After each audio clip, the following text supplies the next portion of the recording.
What is going on, FA Nation? Jon Impemba here with James Grande. Welcome into the Fantasy Alarm MLB DFS Playbook Preview Show. We are looking at the Thursday 5-game DraftKings main slate that starts at 6:40 p.m. Eastern Time.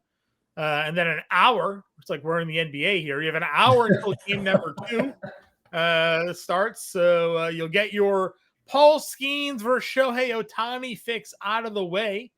And then you get to wait for the rest of the slate here.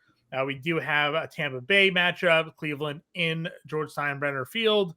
No Coors, no Sacramento, maybe some rain in Minnesota that I guess we're watching between the White Sox and Twins. But obviously this day is going to be ruled by Thursday night football with the NFL season kicking off. So the MLB, getting their game started out of the way early. No late games on this one here. So Grande, small slate, Paul Skeens. But the Dodgers, do you think we get typical Paul Skeens ownership on this one? Yeah, because the Dodgers can't score. Oh, that's fair. They can't. They have not been very good. The Pirates have now gone into Boston, won the series, and then hosted the Dodgers, won the series, right? And back to back. And Skeens has yet to pitch in a series that they've already wrapped up. They already got it out of the way. Feels pretty good. I'd say on a small slate, a lot of people gravitate to Skeens. I could also see a lot of people gravitating to the pitcher on the other side of this matchup. Sure. But yeah, I mean, he's the best pitcher in the game, or in the National League, I should say. He not only strikes everyone out, all his other outs are on the ground. So, yeah, he's very good at the game of baseball, and I think regardless of matchup, on a small slate, you'll see Paul Skeens get ownership for sure. Sure. You mentioned Blake Snell, Rodon in the 9K tier. Snell, 86 pitches. He threw 97 the start before that, 96 before that. So pitch count, not a problem. If he can avoid the walks, obviously we know he can go deep into games. Yep. We've kind of highlighted Pittsburgh's just overall offensive struggles on the year. So, the only thing that you're kind of worried about would be the win equity, with Skeens on the other side. Where are you with Rodon here at 99 against Houston? I mean, dude, Houston doesn't I'll say this. Houston obviously has a very righty heavy lineup. And the lefties that they're likely going to throw at you, maybe just lefty, is Jordan, who is very good at baseball. So it's obviously scary. Rodon's been better lately. I mean, 3 quality starts in his last 4. He had suffered a little bit of a can't throw strikes, and he's still not throwing a ton of strikes, but he's been able to navigate it and get through. The strikeouts are down. That's the problem for Rodon. So I would probably prioritize Skeens and Snell in this tier. But if you're getting 3x the ownership on the other guys, and Rodon's just not owned, I get why you would play him in a tournament instead. Okay. Ryan Pepio is the only guy in the 8K range. We have Shane Smith, Noah Cameron in the above in the 7K and higher range, I guess. Pepio's the better pitcher of the group. Matchup against Cleveland, where are you at all? No. No. Yeah, he's been better. I agree. I mean, he's been better at home here, and he's pitching well at home, which is, we haven't really been able to say that when it comes to this ballpark. It's been a cesspool for pitchers. So I like Pepio at 82. Shane Smith has been quality, really quality. Really good fastball for Shane Smith. 4 of his last 5 outings have been great. And the one outing that wasn't, he still threw 6 innings. So I like Shane Smith quite a bit here. Noah Cameron, he's just the most unexciting pitcher of all time. Sure. Yeah, it's Pepio and Smith for me. I don't really have much interest elsewhere. In theory, Logan Allen has a good matchup, but he's just not a great pitcher, and it's a small ballpark. And I have to say this, John.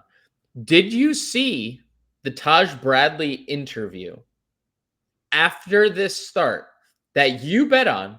But I only say this. Did you see what he said? I didn't. I'm also slightly annoyed because I did bet the over 2.5 earned, and in the first inning they had second and third, and our boy Ramon Laureano lined out to Keyshaw. So could have cashed that one early if not for Keyshaw making a nice play. Our boy lined out to our boy. What did he say? That was our boy on our boy crime right there. Yeah, basically. Laureano to Keyshaw. So Taj Bradley, almost not believable, and you're gonna be okay. You're not throwing a cutter now. No, okay. Well, that's true. I only the Red Sox are teaching that to teams apparently. He said prior to this start, he had never read an opposing team's scouting report. Okay. Ever. Yeah. In his whole life. Yeah. Does not seem real. So I don't want to sidetrack all this. Okay. That story is insane to me. Okay. Did you hear the Aroldis Chapman story? I meant to say this to you yesterday. I was going to ask you about it yesterday. Yes, I did. It's also in 1 week, their baseball world has given us a lot. Aroldis Chapman didn't know that he could aim his pitches. Shout out to Connor Wong. Connor Wong was just like, hey, how about you throw this fastball inside? He's like, what? He's like, I just rear back and threw my whole career as hard as I could, and where it went, it went. You mean I can aim this fastball? Shout out! And he's literally cut his walks per nine by like more than half. But that also is wild to me. Taj Bradley saying he's never read an opposing team's. Now, him like physically reading or like the Tampa Bay Rays, which I find hard to believe, didn't game plan for an opposing team. Like they were the founders of analytics going all the way back to Joe Madden, right? Like, it feels unlikely that Taj Bradley wasn't given a game plan on how to pitch to guys. Now, whether or not he listened to said game plan is also a different story. So this is the quote. Okay. So he said he studied scouting reports for the first time in his career this week. Quote, I just never did it at all. I was kind of out there blind the whole time. End quote. Impossible. I'm just telling you, that is the quote. Curt Schilling used to have his own notebook that was like encyclopedia level thick, where he would record at-bats and outs against hitters so he could go back and see how he attacked that hitter over the course of his career. And this guy couldn't read a scouting report. You know what? This is like the Johnny Manziel iPad thing where they gave Johnny Manziel the playbook on the iPad, and when they turned it on, it had to be like the welcome set up your iPad thing. Or, like Johnny, like this is saying hello and to set up your password. You never even opened this. Yeah, so that's insane to me. Good on Taj, I guess, for like being last year for 2/3 of the season. He was an all-star. He was really good. Yeah, he felt I will say this is almost like a exorcism start for him, because it was the White Sox that ended his Tampa Bay career, and then it was the White Sox that welcomed to Minnesota and smacked him around in that start as well. And now he has yet another White Sox start. So, wow. Can he exercise the White Sox demons here? Holy cow. That is an amazing way to put it. He might be able to if he just reads the scouting report. He's plenty of at bats. That's a lot. He probably doesn't need to read the scouting report. He knows what's going to happen. Let me ask you, how do you, as a BVP guy, account for scouting reports?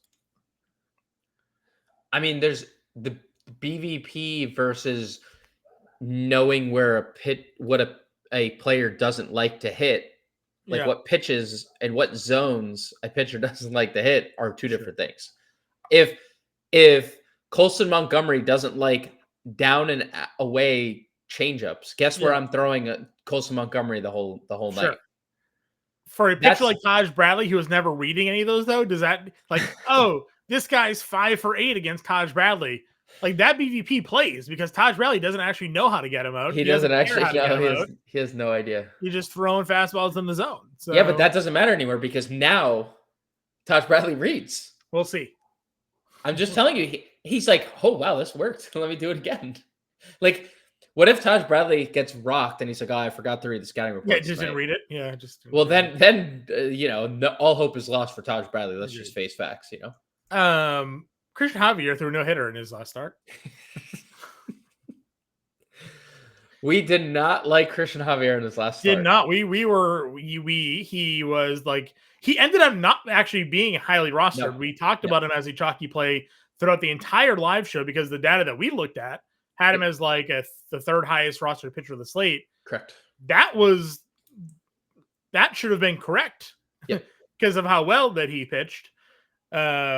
85 pitches.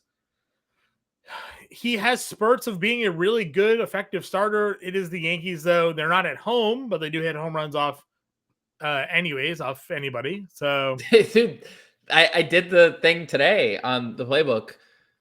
They have like 28 more home runs than any other team against right-handed pitching. Yeah. That's a lot. That's a huge discrepancy. A lot of home runs are being hit in general this year. Like a lot of home runs are being hit. Well, the Yankees just hit more than they're hitting more than everybody. They just hit them, and we talk about this all the time. Like, yes, they hit home runs at home. They're also just hitting home runs. They have another 2 home runs and counting tonight, right? It's just like it just keeps happening. So I don't disagree with you, Christian Javier. They're about to go to a Houston stadium where the left field is basically their version of right field. Yep. So, yeah.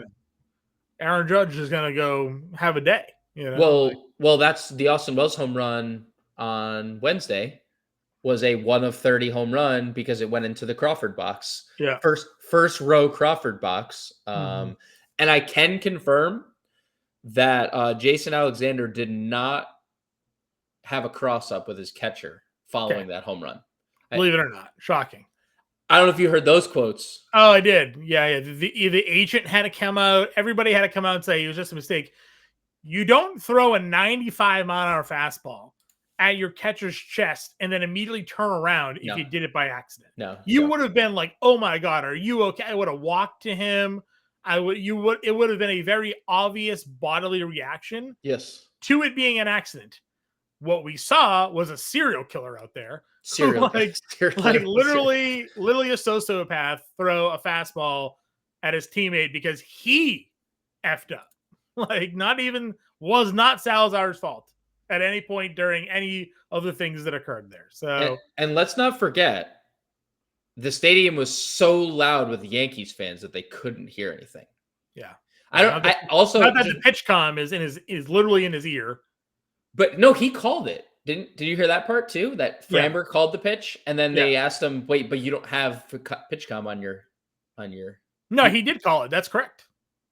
He called it in his brain. Yeah, he threw what he wanted. Yeah. So I guess you're right. I guess technically, in theory, he didn't lie about that. I don't understand how there's not going to be any level of discipline. Yeah, well, that's because they're losing a lot, so they can't. Oh, just lost their backup catcher. So well, they got their backup. They got their real backup back. Yeah, that's fair. R.I.P. to Salazar. He took one to the chest, and also they said, dude, imagine if he honestly worst case scenario there. Imagine if he broke his wrist. Like he's going to get a curveball and it bounces off his wrist. Like I think it could have been. I mean, dude, he threw a 95-mile-an-hour fastball at his chest. It could have been. Could have broke a rib. What if there was enough of a gap in between the mask and his neck, and he hit him? There could have been a lot of really bad scenarios. We've seen cross-ups happen in baseball before, and the pitcher is immediately apologetic. Oh my God, can't believe I just did that. Are you okay? This guy threw it as hard as he could and turned his back to the player.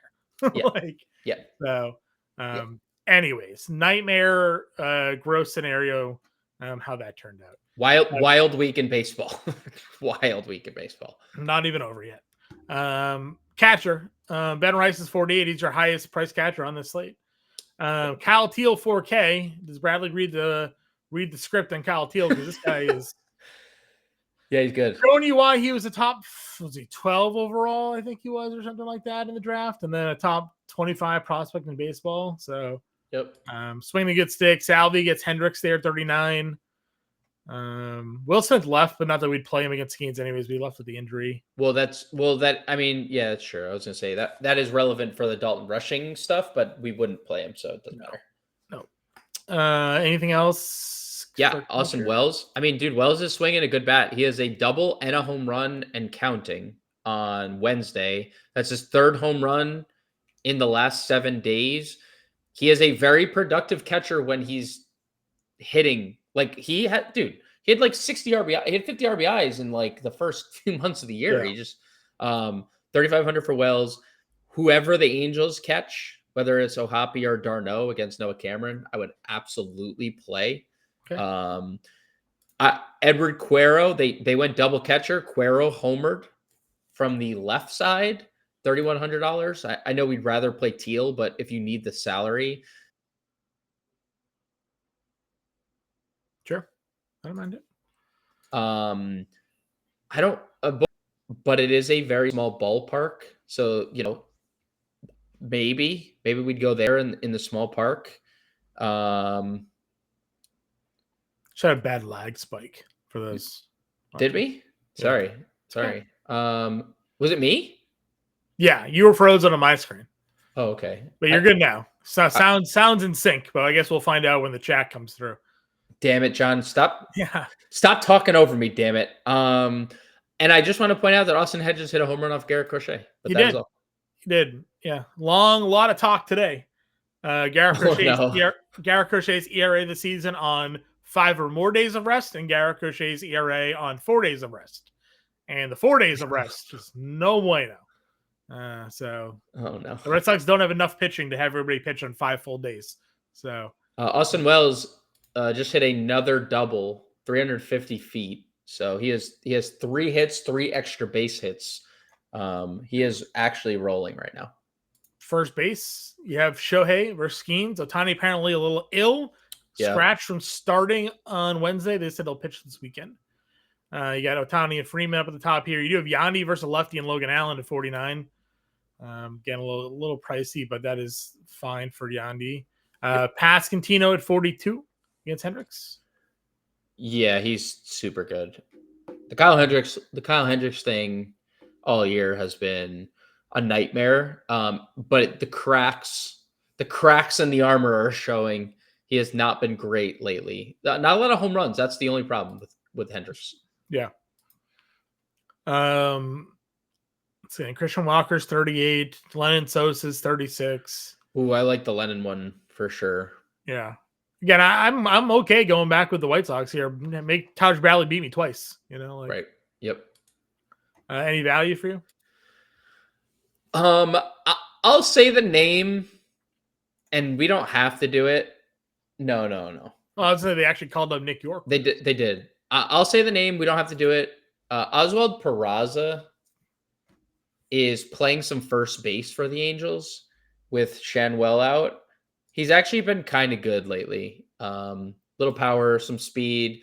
And if you remember, because I remember, he was 3 years ago projected to be the opening day shortstop for the Yankees, and Anthony Volpe won the job out of camp. So could have been Peraza that we've been hating for 3 years. Instead, it's Anthony Volpe. But yeah, I would maybe against Noah Cameron, because I just think Noah Cameron's, not a good pitcher. Sure. Second base. Obviously, Jazz is 52. Keyshaw's 48. Altuve gets the lefty. Palacios is back, eh? Look at that. He is.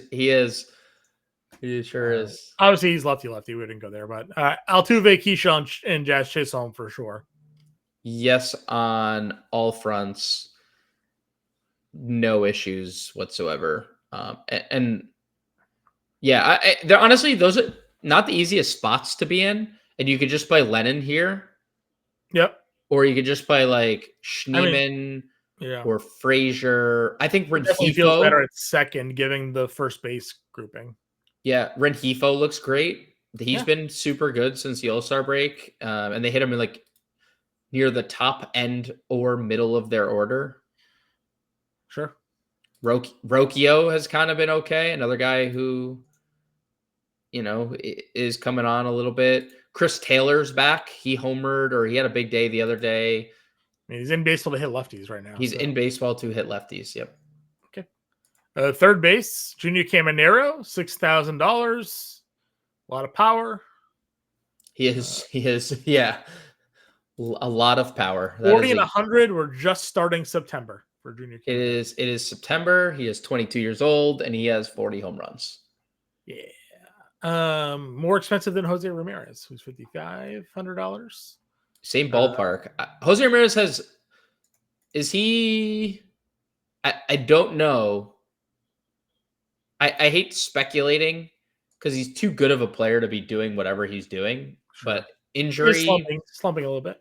Injury, maybe, is that like, I don't know. He's still got 26 and 36 on the year, so Yeah, I'm not saying it's a bad. Obviously, he's like a freak of nature human being. Just a weird. He could stop playing now and be a top. Yeah, player. Yeah, that's fair. Correa gets Rodon at 43. Morel is always live for some home runs. Yep. Lewis 32, same thing, live for homers. Dude, the homers. You were the one to point it out. He has 2 stolen bases on Wednesday. Yeah. He has 3 hits. I think he's back, by the way. I think he's back. Yeah, the Twins are running now. All of a sudden they just decided to be like, you know what? Let's just steal when we're on first and see what happens. You had pointed that out the other day. He has 3 hits and 2 stolen bases on the Wednesday slate, which it's really good. It's really good. So did you see that Tommy Edman's been cleared for, or Isaac Paredes rather has been cleared for baseball activities? How is that possible? They are absolutely going to run him into the ground. They're the worst medical staff in the history of baseball, right? Yes. Yeah, has to be. I don't know. All of a sudden he had a follow-up MRI in his hamstring, and they're like, dude, I don't think you were ever actually hurt. You're good to go. Go out there, like field grounders. Wait, do you want to play? I mean, you might not ever be able to walk again if you get re-injured, but as long as you don't tell Framber Valdez the wrong pitch, you should be good to go. Oh no. So, friendly fire. Rengifo there, 3K. There. You've had some bangers the last couple days, dude. Thanks. Sometimes I have the jokes. I got nothing else though. You can play Peraza here too. All right. Shortstop. Bobby Witt's 56. Jeremy Pena 49. Mookie's 45. No way Chalk Mookie shows up. No. It's impossible. It's Colson Montgomery. And Neto. They're Neto and Montgomery getting in dream spots. Yeah. Close your eyes and pick. Just draw out of a hat which one you want to play, because those two are. Honestly, I'd play Carson Williams here too if you did against Logan Allen. That guy's trash. So. That's true. I just think the other two are like, the fact that they are like almost the same price as Carson Williams is kind of crazy. I would agree with you. Neto should be more than Mookie. I mean, even the matchup, right? Like Algos should have Neto higher. Dude, he just hits lefties. He steals more than Mookie. He homers more than Mookie. He's got more homers. He's younger. And then Colson Montgomery, obviously, we be talking about a lot of power there as well. Lee's 35 against Smith. If you want to go there, kid. Yep. That's it. Former best player in baseball, Jared Triolo, probably leads off again. Gabriel Arias. The Pepio stuff has been reverse splitsy. He homered again. Yeah, he launched one off Jordan Hicks today. So I messaged you when I saw that Jordan Hicks came in the game so early, because you had messaged me. We had gone on I told you Harrison wasn't pitching. You sent me like the trio that they were going to go with. That was the Red Sox beat guy. That did not include Jordan Hicks in that. And I said I would have sent you money to place a large bet for me if I knew Jordan on the Guardians, if I knew Jordan Hicks was coming in the second inning. Bernardino gave up a first inning run, and then they put Hicks in, and it was down here. Then they put Matz in the game, and it was just like nothing worked in that game. There was like multiple errors in that inning that Matz pitched too. Yeah. And team's demoralized, man. Roman Anthony's done till the playoffs, and they have to get to the play, and they actually have to, hold on. Like look out for the Rays. Look out for the Rays, dude. They just gotta hold on at this point. I don't know. Yeah. Well, the good thing is that the Mariners can't win. Yeah, that's fair. Even though they should be able to. They can't. Made all the right moves at the deadline. Got all the right guys. They acquired the Diamondbacks. Yeah, have the right pitchers and can't win games. They cannot win games. All right, outfield, short slate. So again, obviously these are gonna have a little ownership again. I don't know if Ohtani gets ownership here off schemes. So yeah, it's probably Judge. It's probably Judge, Buxton, Stanton. They were talking on the broadcast. Stanton sitting. Yeah, because they want him. They want him Friday. They have the flight back to Yankee Stadium, and they want him Friday. They play the Blue Jays. Okay. Oh, Grisham's 43. Definitely play He's that. good. He's very good at baseball. Taylor Ward's 41. Let's see. I want to play more Rays. Get Joe Adell at 38. I know it's criminal. He's going to hit 40 homers this year. I would say just click the Joe Adell button right now for us. Because he homered again. That's not even showing it. 3 straight games with a home run. Joe Adell is $3,800 and Junior Caminero is $6,000. And I get that there's obviously a difference in production there. One has 40 and 100, but Joe Adell's not $2,200 less than Junior Caminero. Yeah. He is, but he shouldn't be. We've talked about this too.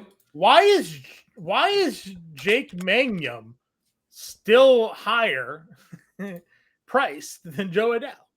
Joe Adell StatCast tells me that he should be hitting 280 this year. Yeah. 280. If he was actually hitting 280, he might have 45 homers right now. Yeah, he's Cal Raleigh. Yeah. Why wouldn't he be? Dude, he has 99th percentile bat speed, 95th percentile barrel percentage, 97th percentile slugging percentage, 92nd percentile WOBA. This guy is a machine. He just strikes out. That's it. Yeah. That's it. Honestly, dude, though, I just wanted to see what it was. 25%, not a bad strikeout rate. It's not. It's not really for what it was. For a power hitter, you're right. It's really not.